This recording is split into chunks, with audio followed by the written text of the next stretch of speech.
Have you ever wondered how Rome abandoned her roots as a republic?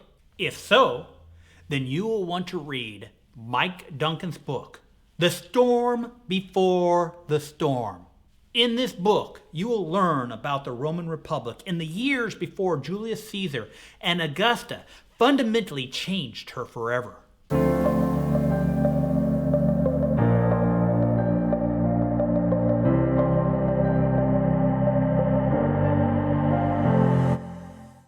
At the close of the Constitutional Convention in 1787, a woman asked Benjamin Franklin what type of government was just formed.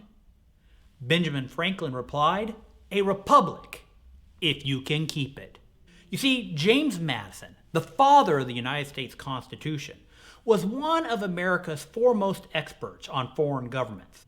He made it his practice to understand the nuances of every different type of government, whether current or ancient. Madison was well versed in the various forms of government. He knew what worked and what did not work. And with this knowledge, he worked with our founding fathers to model us after the Roman Republic. That is why it is so important to read Mike Duncan's book, The Storm Before the Storm. In this book, Mike Duncan tells the story of the events that set the table for Julius Caesar and Augusta to turn Rome from a republic to one governed by an emperor. In this book, you will learn about the troubling times that set the table for Julius Caesar and Augusta to become the emperors, the dictators that they became. You will learn about the Gracchus brothers, Gaius Marius and Sulla, and how they attempted to guide the Roman Republic through these troubling times. It was during these troubling times, when there were slave revolts, that politicians learned that they could obtain power and maintain power by placating to the masses. At first, slave revolts led to a shortage of bread in Rome. And so these politicians said, "We are going to give you a subsidy.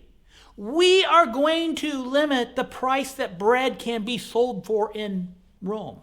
And we are going to guarantee you that you're going to be able to buy bread." They tried to immunize the people from market fluctuations. In a way, this was to protect themselves from the people revolting against their policies that weren't working.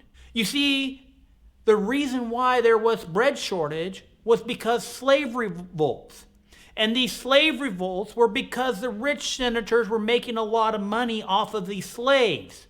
Rather than fix the core problem, the politicians tried to mask it by giving the people what they wanted without having to take personal responsibility. This resulted in, within a few years, where politicians, in order to win office, would trip over themselves to see who could give the people the most bread for free. You see, the Roman Republic was being destroyed by seeing what they could do to placate the people rather than what was in the best interest of the Republic. Many of the popular issues during this troubling time was whether to give citizenship rights to the Italians or whether to keep the Italians out of the city so they didn't vote. Election fraud and election reform were some of the hot topics of the day.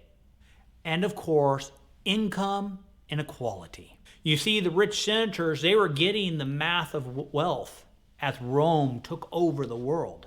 And they were using that wealth to buy up the small farms.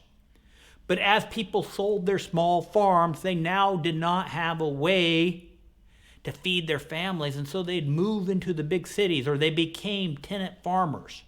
And through this book, The Storm Before the Storm, we learn about the events that set the table so that men like Julius Caesar and Augusta were able to fundamentally transform the Roman Republic to one governed by the emperors.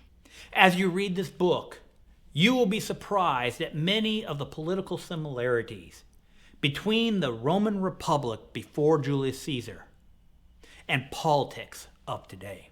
One of my pet peeves is when a politician says that the United States of America is a democracy. We are a republic. My fellow book lovers, there is a common saying that those who do not study history are doomed to repeat it. This book is a must-read for any American who wants to take up Benjamin Franklin's challenge of maintaining the republic. You need to read this book if you want to understand the mistakes made by the Romans in keeping their republic. Read this book to understand the mistakes made by the Romans so that you could be in a position to help ensure that the United States of America remains a republic.